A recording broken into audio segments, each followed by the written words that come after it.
বন্ধুরা মনে হচ্ছে বিদ্যুৎহীনতার যুগে ফিরতে যাচ্ছে বাংলাদেশ। কারণ ভারত সরকার হঠাৎ এমন এক মারাত্মক সিদ্ধান্ত নিয়েছে, হয়তো বাংলাদেশের ঘরে ঘরে আবার হ্যারিকেনের আলোই একমাত্র ভরসা হয়ে দাঁড়াবে। যে বিদ্যুৎ এতদিন বাংলাদেশকে আলোকিত করেছে সেই বিদ্যুৎ বন্ধ হয়ে যাচ্ছে। আর এর পিছনে রয়েছে আদানি গ্রুপের একটা মারাত্মক ঘোষণা। আদানি স্পষ্ট জানিয়ে দিয়েছে যে বাংলাদেশে বিদ্যুৎ চাহিদা পূরণের চেয়ে নিজেদের নিরাপত্তা তাদের কাছে অনেক বেশি গুরুত্বপূর্ণ। তাই বাংলাদেশ তারা এখন হ্যারিকেন জ্বালানোর জন্য প্রস্তুত থাকুক। ইতিমধ্যেই বাংলাদেশের গ্রামে গ্রামে ৮-১০ ঘন্টা করে রোজ কারেন্ট অফ হচ্ছে। তাই আদানির এই ঘোষণার পর এবার তো হ্যারিকেনের প্রোডাকশন বাংলাদেশকে বাড়াতেই হবে। কারণ আদানি বলেছে যে তারা বাংলাদেশকে আর বিশ্বাস করতে পারছে না। বন্ধুরা বিষয়টি শুধু আদানিতেই থেমে নেই। এখানে আপনারা দেখতেই পাচ্ছেন শুধু আদানি নয়, মোট 7টি ভারতীয় কোম্পানি আছে যাদের পাওনা এখনও বাকি। তাই যদি তারা সবাই একে একে আদানির মতো বেঁকে বসে তাহলে হ্যারিকেন কেনার জন্য প্রস্তুত তো হতেই হবে। কারণ বিদ্যুতের বদলে তখন ওই জিনিসটাই হয়ে দাঁড়াবে একমাত্র আলোর উৎস। বন্ধুরা এখন আদানি গ্রুপ বাংলাদেশের সাথে একেবারে হতাশ হয়ে গিয়েছে এবং সেই কারণেই তারা ঝাড়খণ্ডের গোড্ডা পাওয়ার প্ল্যান্টকে ভারতের অফিসিয়াল পাওয়ার গ্রিডের সাথে যুক্ত করার প্রক্রিয়া শুরু করে দিয়েছে।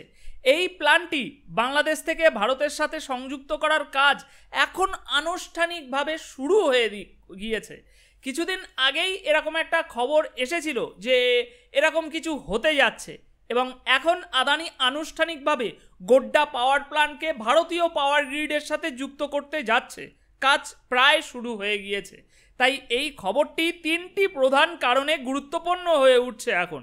প্রথমত, যদিও বাংলাদেশ আদানি গ্রুপকে তাদের প্রায় $800 মিলিয়ন দেনার মধ্যে প্রায় $150 মিলিয়ন ইতিমধ্যেই পরিশোধ করেছে, তবুও আদানির বিশ্বাস বাংলাদেশে জমছে না। মানে সোজা কথায় টাকা শোধ দিলেও কিছুটা দিলেও আদানি এখন বাংলাদেশকে বিশ্বাস করতে পারছে না। আদানি গ্রুপ স্পষ্টভাবে জানিয়েছে যে তাদের ভারতীয় পাওয়ার গ্রিডের সাথে গোড্ডা পাওয়ার প্ল্যান্ট সংযুক্ত করতে আরও খরচ হলেও, এক্সট্রা খরচ হলেও তারা এটি ভারতের সাথে সংযুক্ত করতেই বেশি কাজ শুরু করেছে। অর্থাৎ বাংলাদেশের রাজনৈতিক ও অর্থনৈতিক অনিশ্চয়তার কারণে আদানি এখন এই পাওয়ার প্ল্যান্টকে ভারতের সাথে সংযুক্ত করতে চায় যাতে তাদের বিনিয়োগ এবং ভবিষ্যৎ ঝুঁকিমুক্ত থাকে। এরপর দ্বিতীয় বড় কারণটি হলো বাংলাদেশ বলছে যে তারা ভারতের পাওয়ার ফার্মগুলোর বকেয়া পরিশোধের জন্য আরও বেশি ফরেক্স রিজার্ভ সংরক্ষণ করছে। কিন্তু এই প্রতিশ্রুতি সত্ত্বেও ভারতীয় পাওয়ার ফার্মগুলো বাংলাদেশের রাজনৈতিক অস্থিতিশীলতার কারণে এখন মোটেই সেখানে আস্থা পাচ্ছে না ব্যবসা করার জন্য। এরপর তৃতীয় এবং সবচেয়ে বড় কারণ হলো আদানির এই পাওয়ার প্ল্যান্টের উপরে বাংলাদেশের একটু আধটু নয়, অনেক ভারী মাত্রায় নির্ভরতা ছিল। তাই এই পাওয়ার প্ল্যান্ট থেকে বিদ্যুৎ বাংলাদেশের সাপ্লাই বন্ধ হয়ে গেলে ভীষণ ছোটোখাটো না, ভীষণ বড় একটা বিদ্যুৎ সংকট আসতে চলেছে বাংলাদেশে। ইতিমধ্যেই বাংলাদেশের কিছু কিছু জায়গায় এখন দিনে 5-6 ঘন্টা 7 ঘন্টা করে বিদ্যুৎ থাকে না। আর এই পাওয়ার প্ল্যান্টটি আদানির পাওয়ার প্ল্যান্টটি বন্ধ হয়ে গেলে সেটা আরও দ্বিগুণ বেড়ে যেতে চলেছে। এখানে আপনাদের জানিয়ে রাখি যে এই ট্রান্সমিশন লাইনটি যার জন্য ভারত সরকার আদানিকে অ্যাপ্রুভাল দিয়ে দিয়েছে, এটা প্রায় 130 কিলোমিটার দৈর্ঘ্য, মানে 130 কিলোমিটার এক্সট্রা লাইন বেছাতে হবে এখন আদানিকে ভারতের পাওয়ার গ্রিডে সংযুক্ত হতে গেলে। আর এই লাইনের জন্য আদানি গ্রুপকে এখন আলাদাভাবে একটা নতুন ট্রান্সমিশন লাইন তৈরি করতে হবে এবং এর খরচ প্রতি কিলোমিটারে 1.6 কোটি টাকা। মোট খরচ প্রায় 200 থেকে 225 কোটি টাকার মতো হবে। কিন্তু তবুও আদানি এই খরচ করতে প্রস্তুত এবং বলছেন যে তারা এই বিদ্যুৎ কেন্দ্রটিকে এখন শুধু ভারতীয় পাওয়ার গ্রিডের সাথেই সংযুক্ত করবে। তাহলে বুঝতে পারছেন জল কতটা ঘোলা হয়ে গিয়েছে। চলুন এবার আসি মূল বিষয়ে, কেন হঠাৎ আদানি বাংলাদেশের সাথে এতটা হতাশ হয়ে পড়েছে, এই পুরো ঘটনার পিছনের কারণগুলো কি তা বিস্তারিতভাবে এবার একটু আলোচনা করা যাক। বন্ধুরা প্রথমত, আদানি এত এক্সট্রা টাকা খরচ করেও তারা ভারতের সাথে লাইন যুক্ত করছে কারণ বাংলাদেশের রাজনৈতিক অস্থিতিশীলতা এবং অর্থনৈতিক ঝুঁকি তাদের জন্য বড় সমস্যা হয়ে দাঁড়িয়েছে। টাকা কতটা বকেয়া রয়েছে সেটা বড় বিষয় না, পরে নেওয়া যাবে, কিন্তু রাজনৈতিক ঝুঁকি এটাই সবথেকে বড় কারণ।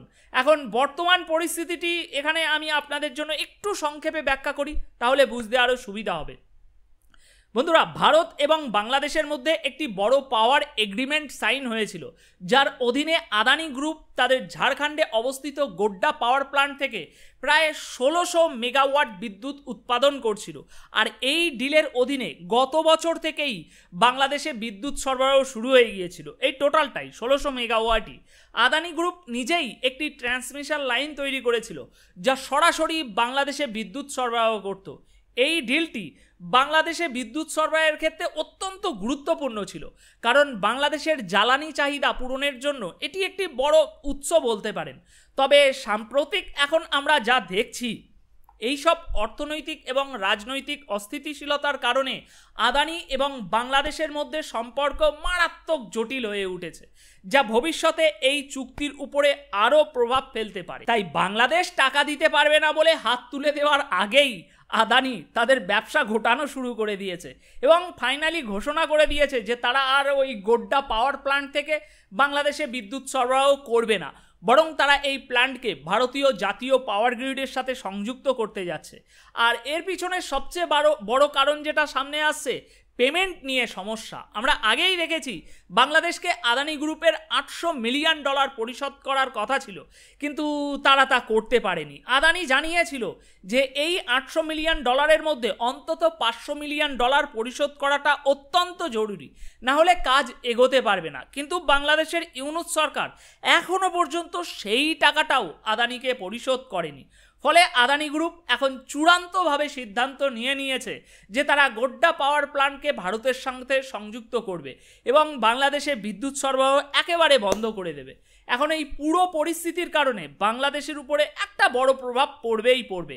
বাংলাদেশ বিদ্যুৎ এবং জ্বালানির ক্ষেত্রে ভারতের উপরে অত্যন্ত নির্ভরশীল। এখন সেটা অনেকে নাও মানতে পারে, কিন্তু বাস্তব যেটা সেটা তো বাস্তবই থাকবে। যেমনটা এখানে আপনারা দেখছেন, শুধু আদানি নয়, আদানির মতো মোট 7টি ভারতীয় কোম্পানির থেকে বাংলাদেশ এনার্জি নিয়ে থাকে। আর এই কোম্পানিগুলির মধ্যে কে কত টাকা বাংলাদেশ সরকারের কাছে পায় সেই অ্যামাউন্টটাও এখানে আপনারা দেখতে পাচ্ছেন। সব মিলিয়ে ভারতীয় কোম্পানির প্রায় $1 বিলিয়ন পরিশোধ করা বাকি রয়েছে ইউনূস সরকারের। আর এর মধ্যে আদানি গ্রুপের টাকাটাই সবচেয়ে বেশি, $800 মিলিয়ন। তাই বাংলাদেশে এতদিন ভারতের কাছ থেকে বাংলাদেশ যে বিপুল পরিমাণ বিদ্যুৎ নিচ্ছিল তাই এই কোম্পানিগুলো থেকেই স্পষ্ট। তাই এখন যদি আদানি গ্রুপ বাংলাদেশে বিদ্যুৎ সরবরাহ বন্ধ করে এবং তা ভারতে সাপ্লাই করতে শুরু করে দেয়, তাহলে বাংলাদেশের লোডশেডিং সমস্যা আরও মারাত্মক হয়ে উঠবে। গত কয়েক মাস ধরে বাংলাদেশে যেসব খবর আমরা শুনছি, লোডশেডিং সেখানে যা দেখাচ্ছে তা আরও বাড়বে। আর পরিস্থিতি এর থেকেও মারাত্মক হতে পারে আদানির মতো যদি এই 6টি কোম্পানিও এখন বেঁকে বসে যে আমাদেরও টাকা পরিশোধ করতে হবে, তারপর আমরা বিদ্যুৎ দেব। তাহলে বাংলাদেশে হ্যারিকেনের প্রোডাকশান এখন আরও প্রচুর পরিমাণ বাড়াতে হবে। তাছাড়া তো আর কোনো বিকল্প উপায় আমরা দেখতে পাচ্ছি না। বিভিন্ন সংবাদ মাধ্যম থেকে এখন আমরা জানতে পারছি যে বাংলাদেশের বিশেষত গ্রামীণ এলাকাগুলোতে এখন 12 ঘন্টা পর্যন্ত লোডশেডিং হচ্ছে। দেশে প্রায় নিজস্ব 45টি পাওয়ার প্ল্যান্ট বন্ধ হয়ে গিয়েছে, কারণ সেগুলো চালানোর জন্য প্রয়োজনীয় জ্বালানি তাদের কাছে নেই। তাই এখন এর সমাধান কি হতে পারে? প্রথম এবং প্রধান সমাধান হলো পেমেন্টের সমস্যা। যদি ইউনূস সরকার খুব শীঘ্রই, মানে আদানি গ্রুপ এই যে ভারতের সাথে তাদের কানেকশান জোড়ার কাজ করছে, এটা করার আগেই যদি আদানি গ্রুপের বকেয়া অর্থ পরিশোধ করতে পারে, তাহলে কিছুটা উন্নতি হতে পারে। আর এর জন্য তাদের ফরেক্স রিজার্ভ বা বিভিন্ন উৎস থেকে টাকা সংগ্রহ করতে হবে। তবে শুধু পেমেন্ট দিলেই সমস্যার সম্পূর্ণ সমাধান হবে না। বাংলাদেশের ইউনূস সরকারকে ভারত সরকারের এবং বিশেষত আদানি গ্রুপের সাথে আবার সেই আগের মতো বিশ্বাস এবং আস্থা তৈরি করতে হবে। আর এই আস্থা আগের মতোর পুনরুদ্ধার হলে হয়তো এই চুক্তিটা আবার এগিয়ে নিয়ে যাওয়া সম্ভব হবে দুদিক থেকেই। এখন দেখা যাক এ বিষয়ে সামনে আর কি ডেভেলপমেন্ট আসে। তবে আপনারা এই পুরো পরিস্থিতি সম্পর্কে কি মনে করছেন তা অবশ্যই আমাদের কমেন্ট সেকশানে জানিয়ে যাবেন।